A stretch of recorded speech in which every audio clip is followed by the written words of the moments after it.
CNN speaks to Ukrainians in war-torn villages in the south. I am left alone in four walls.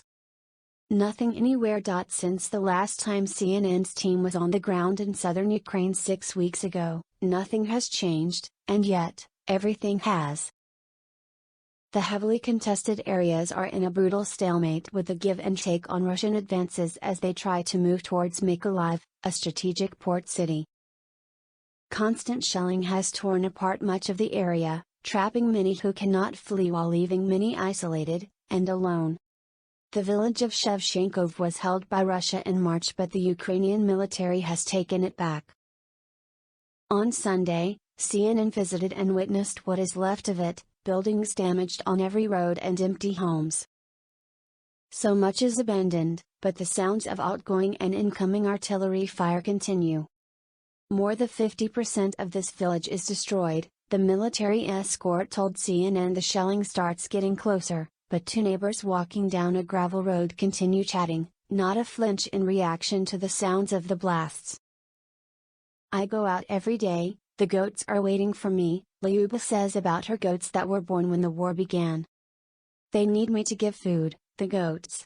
And they give milk, of course. I call them my children of war. The damage from shrapnel is visible outside the home. She showed CNN the area where she sleeps in their dark and damp candlelit bunker. She and her husband have been lucky. Driving into another village nearby, the damage looks the same.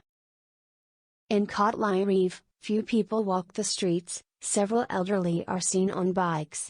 In war I was born, and in war I will die, Valentina said as she sat alone in her front yard under the shade of a tree. Using a stick to help her walk, she showed CNN the damage to her home and the craters the shelling left behind. Look at these torments, she said.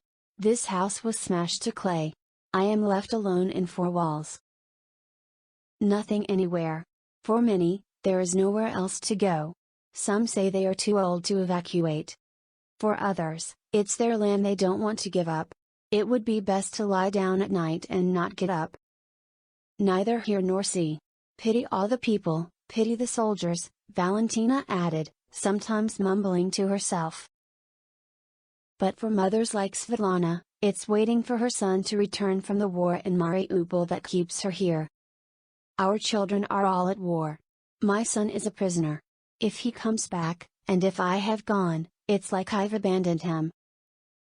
We wait, hope, worry, he is alive and we will live, she told CNN. First Russian soldier will stand trial in death of Ukrainian man, prosecutor says.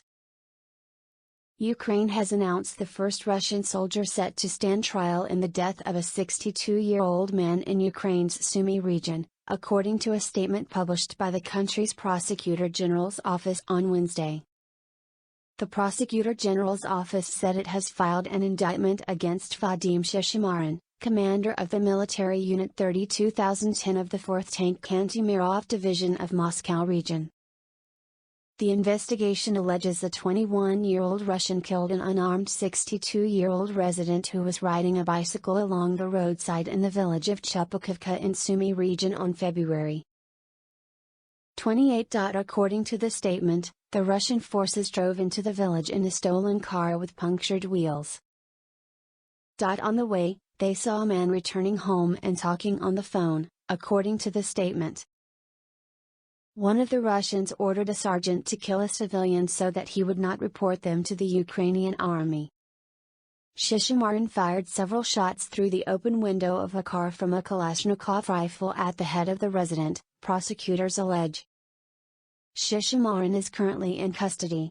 Prosecutors and SBU investigators have gathered enough evidence of his involvement in violating the laws and customs of war, combined with premeditated murder, Part 2 of Article 438 of the Criminal Code of Ukraine. He faces between 10 and 15 years in prison or life in prison, Ukraine's Prosecutor General Irina Venediktova said in a statement on Facebook. CNN has contacted the Russian Defense Ministry for comment. UN Chief Defense Putin meeting, saying it's important to speak to those who cause or can solve the problem. UN Secretary-General Antonio Guterres said it was right to visit Russian President Vladimir Putin and that one needed to deal with those that cause the problem or that can solve the problem to find solutions. It makes full sense to talk to the leader of the Russian Federation, it makes full sense to talk to any other relevant actors in the present crisis, he said at a press conference in Vienna. Guterres met Putin in Moscow in late April before making his way to Ukraine to meet President Volodymyr Zelensky. His itinerary had received a lot of criticism. The UN chief said the Putin meeting had produced concrete results and resulted in the evacuation of civilians trapped in the Ukrainian city of Mariupol. I think the lives that were rescued of civilians that were in the bunkers of Mariupol deserve that I meet anybody in any part of the world without having any doubt that that is the right thing to do, Guterres said when asked by reporters whether his Moscow visit had been the right thing to do. Guterres was at the news conference with Austrian Chancellor Karl Nehammer and Austrian Foreign Minister Alexander Schallenberg Wednesday.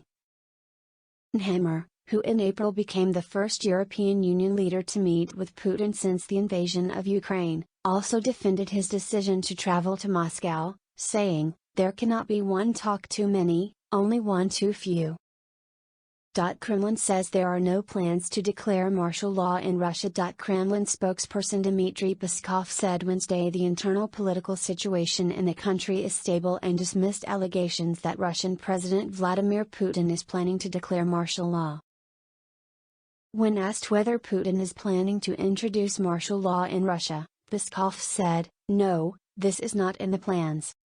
U.S. Director of National Intelligence Avril Haines said Tuesday that the current trend in Ukraine increased chances that Putin would turn to more drastic means, including imposing martial law, reorienting industrial production, or potentially escalatory military actions to free up the resources needed to achieve his objectives as the conflict drags on. Pope Francis meets with wives of Ukrainian soldiers defending Azovstal steel plant. Pope Francis on Wednesday met the wives of two Ukrainian soldiers holed up inside Mariupol's besieged Azovstal steel plant. The two women, Yulia Fedoziuk and Katerina Prokopenko, confirmed the meeting with the Pope at the Vatican to CNN. The two said their husbands are soldiers of the Azov Regiment and are currently inside the steel plant defending it against Russian attacks. They said they had written to the Pope in recent days through the Ukrainian ambassador in Rome and were surprised when they received an invitation for the Pope's weekly general audience. We told the Pope about our husbands, about the injured soldiers, the dead that cannot be buried. We asked him for help, to be a third party in this war, and help us to guarantee a humanitarian corridor, Fedoziuk said. She said that they also told the Pope about the desperate and unhealthy conditions inside the plant. Fedoziuk added that the Pope seemed very well informed of the situation in Ukraine, and he said that he will pray for them. Nearly 5 million Ukrainians have lost their jobs since Russian invasion began, UN agency report says.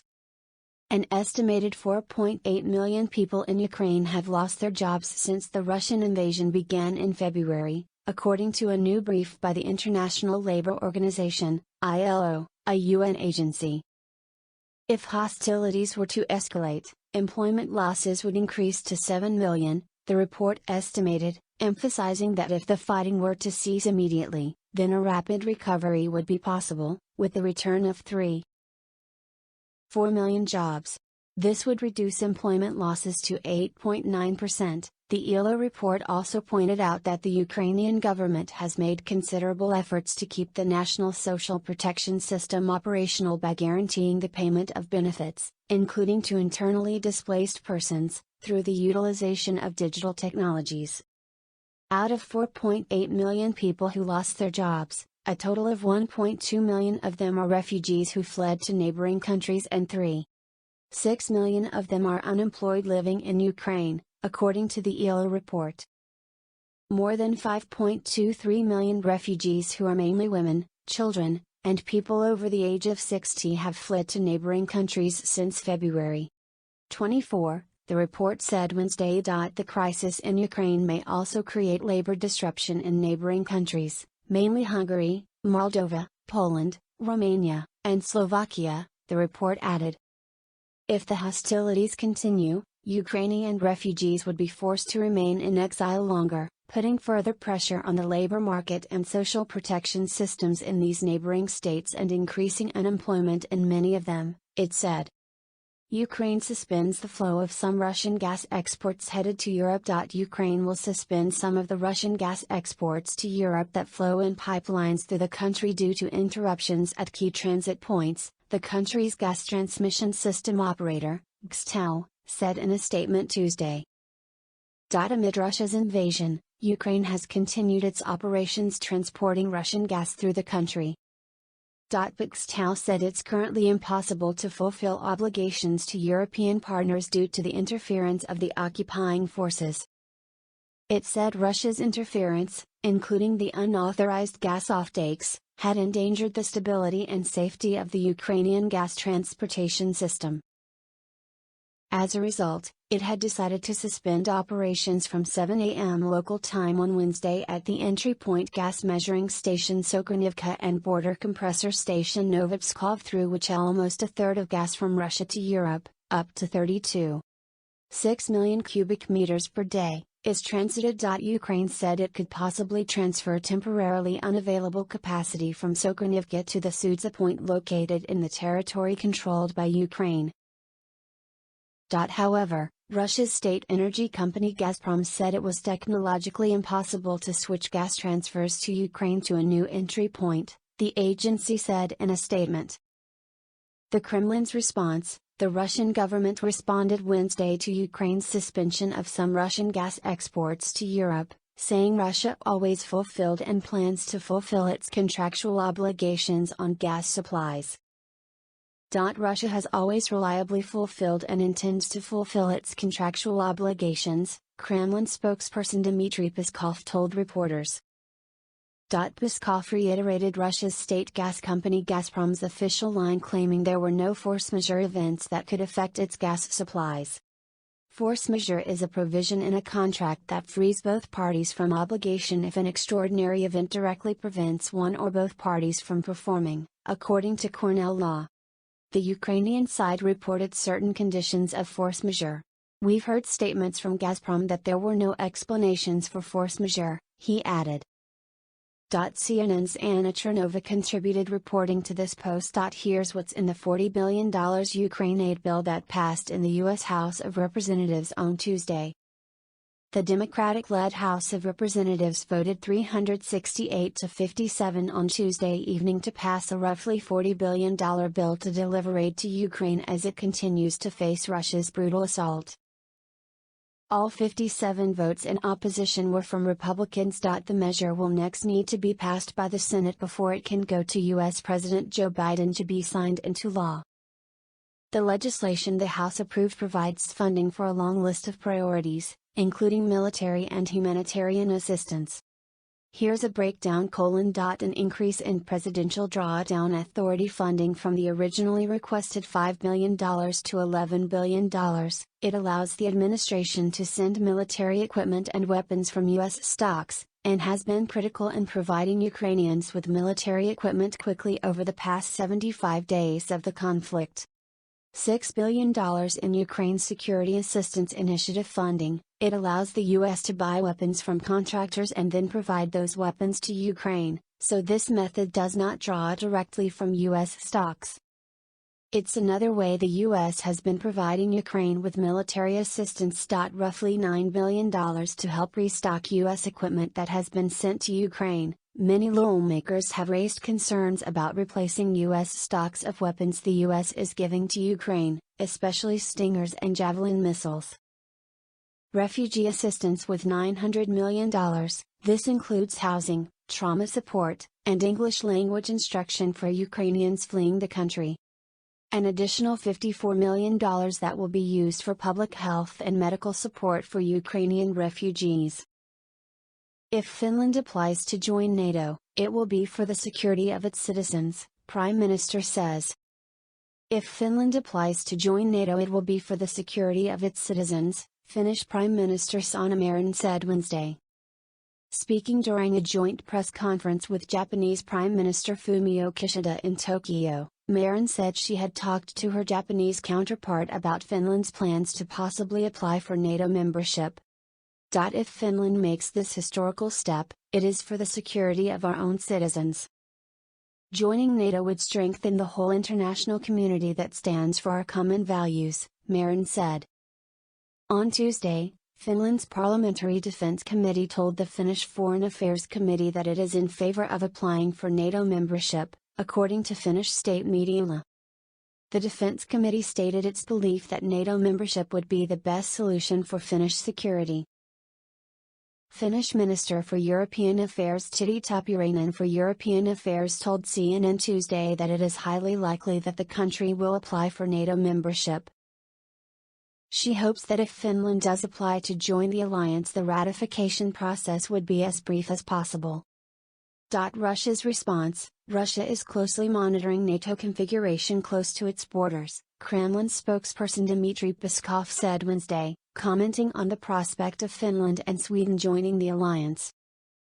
We are watching everything that is connected with actions that are capable of changing the configuration of the alliance near our borders in one way or another, Peskov told reporters on a conference call. This is the subject of a very, very thorough analysis, he added.